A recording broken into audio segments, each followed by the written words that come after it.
मुरुड तालुक्यातील प्रसिद्ध असलेल्या नांदगावच्या श्री सिद्धिविनायक मंदिरात माघी उत्सवाला प्रतिवर्षाप्रमाणे याही वर्षी भाविकांनी मोठी गर्दी केली होती।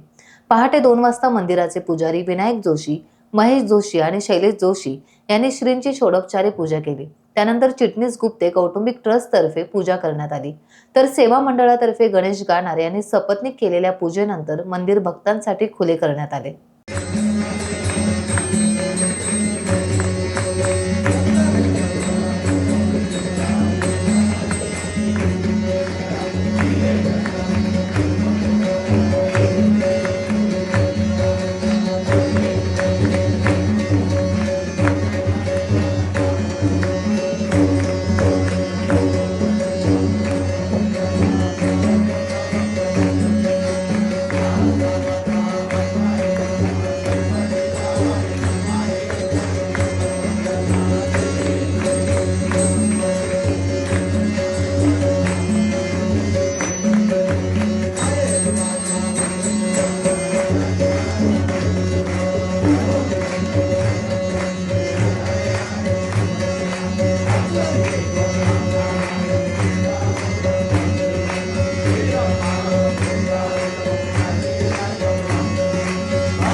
टाइम्स डिजिटलला लाईक करा, सबस्क्राइब करा, शेअर करा आणि बेल आयकॉन दाबायला विसरू नका।